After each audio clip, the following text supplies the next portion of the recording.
Lani, may naamoy ka ba? Tanong ni Epi sa kasamahan niyang katulong. Ha? Wala naman na. Sagot ni Lani. Anong wala? Meron kaya? Hindi mo naamoy kanina? Nang dumaan si Sir sa atin? Ay, oo nga, Pin.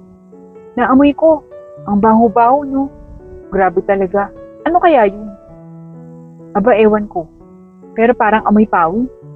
Pero, napakabaho talaga ng pawis ni Sir. Diyos ko naman.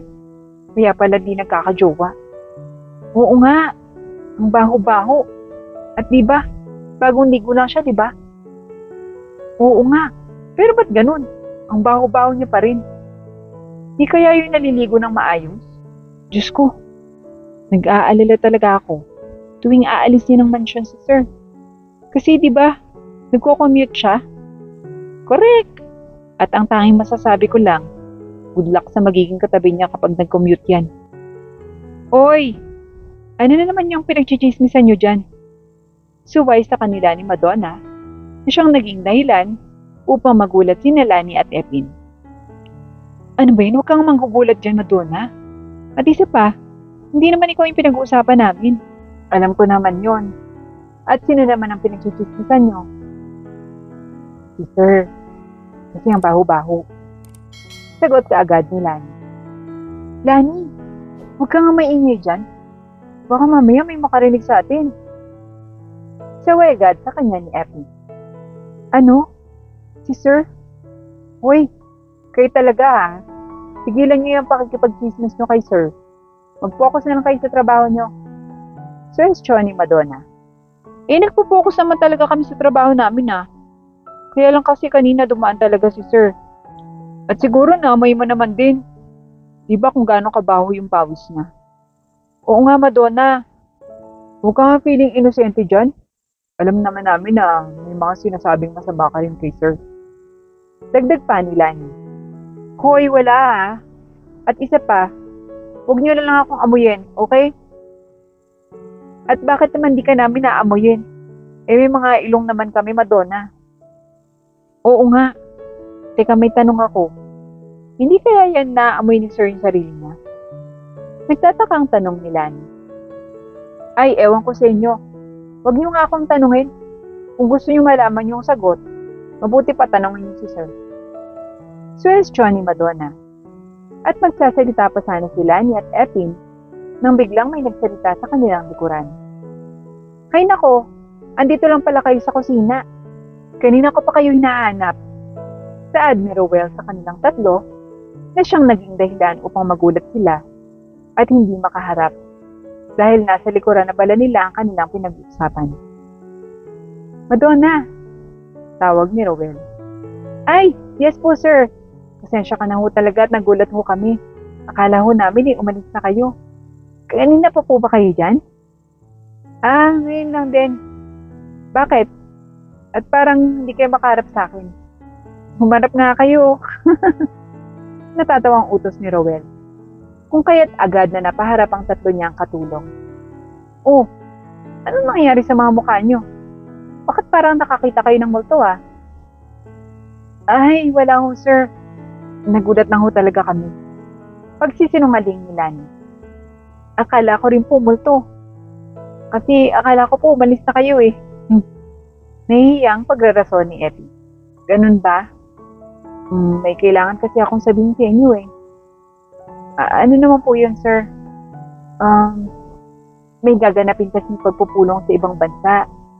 At kailangan kong dumalo.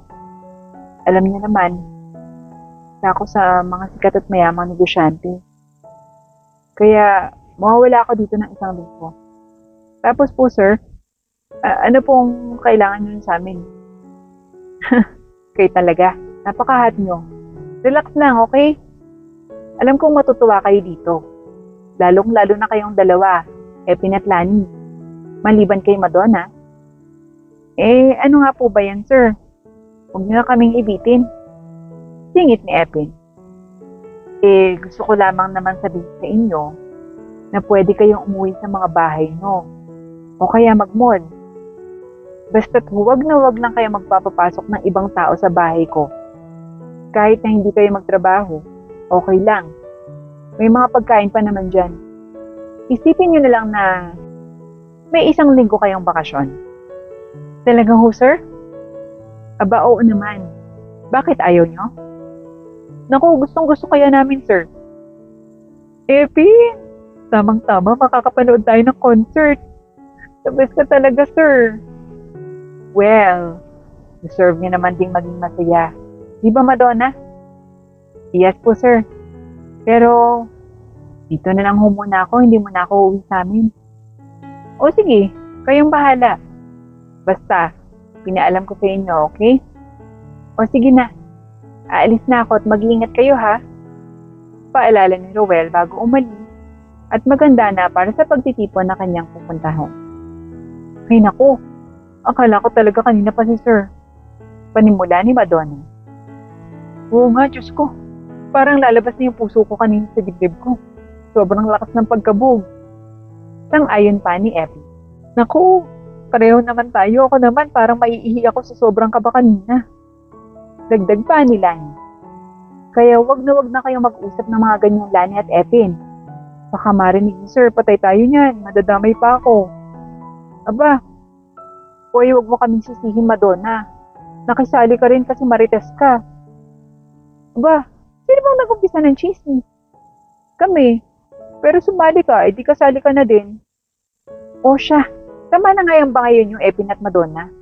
Ang mabuti pa, mag-enjoy na lang tayo at wala na si Sir. At di na natin yan pag-uusapan pa. Dahil hindi naman natin yan katawan. At isa pa, wala tayong karapatan dyan. Buhay at amoy yan ni Sir. Kaya hayaan na natin. True. Mabuti pa tong si Lani, mapagtanto niya rin. Kesa sa'yo, Epin, ang hina-hina ng utak mo. At least, maganda. O pero sige na nga, hindi ko na i-open yung topic mo. Mabuti naman. Huwag na lang nating pansinin, okay? Napakabait pa naman ni Sir sa atin, tapos may mga hindi magagandang salita siyang maririnig mula sa atin. Saad ni Madonna, at agad din naman silang nagkaintindihan. At agad nang bumalik sa kani-kanilang mga trabaho. Habang si Roel naman ay paalis na. Nag-commute siya patungo sa barko na kanyang sasakyan kung kaya't pawis na siya. Mr. Villa, asa na ho kayo? Kanina pa kayo hinihintay dito sa taas ng barko. Tawag sa kanya ng isa sa mga host sa naturang pagpupulong. Baakyat pa lang ako, saang floor ba? Nasa rooftop po, sir. Sige po, salamat. Akala po namin mahuhuli kayo. Ikaw pa naman ang pinaka-importanting bisita dito. O sige, parating na ako. Saad ni Roel at agad na umakyat siya sa barko. Habang paakyat naman si Roel sa barko, ay bigla niyang nadaanan ng isa sa mga in-charge ng proper hygiene. Anong amoy yun? Saad ng isang babae. Ha? Anong amoy ka dyan? May naamoy ako. At Diyos ko, ang baho-baho. Parang naliligo ng pawis na sobrang baho tulad ng mga basura. Ano? Sam, may mga mahahalagang tao sa barko. Kahit kailangan nating i-report ito kay Ma'am Mitch. Nang sa ganon ay mapalabas ito sa barko. Nakakahiya naman. Sigurado ka ba sa naamoy mo? Oo naman. I-report ko ba ito kung di ko naamoy? Okay ka lang? Oo nga. Tara na. Agad namang pumunta sa office ni Mitch at halos marami silang nagkasabay-sabay na staff. O anong ginagawa niyo dito ang lahat? Bakit nandito kayo lahat sa opisina ko? Nagtatakang tanong ni Mitch. Miss Mitch, may naamoy kaming mabahong tao at parang paakyat siya kung saan nagtitipon yung mga importanteng negosyanteng mayayaman. Ano? Bakit ninyo agad pinaalis? Ma'am, hindi namin agad nakita ang dami kasing tao. Pero namumukhaan nyo. Hindi rin, ma'am. Di wala palang kwenta yung pagpunta nyo dito. Mga inutit talaga kayo. At kapag nahimatay ang mga bisita natin, tanggal kayong lahat. Alam nyo naman siguro na kapag mayayaman, ang arte-arte yan nila. Kaya nga ho namin pinaalam sa inyo, ma'am, para ipaalam nyo sa lahat. So ako pa talaga. Mga buwisi talaga kayo. Umalis na nga kayo. Hanapin niyo yung taong yon. At kayo naman, Drew, anong ginagawa niyo dito? Katulad lang din po nila, ma'am. Ano? May utak ba kayo o wala? Meron po, ma'am. Ano pang ginagawa niyo dito? Hanapin niyo na. Sige po, ma'am, pasensya na po talaga. Sagot ni Drew at agad namang lumabas at hinanap si Rowell. Habang hindi mapakali si Mitch, dahil kapag may nangyaring masama, ay siya ang mananagot. Habang si Rowell naman ay bubuksan na sana ang pinto ng huling palapag ng barko, nang biglang may nakapalibot na maraming guard sa kanya na nakasuot ng mask. Huwag mong bubuksan yan kung ayaw mong masaktan. Ano? Nagtataka niyang tanong. Huwag mong bubuksan ang pinto na yan. Utos muli ng isa pa sa mga guard. At bakit naman?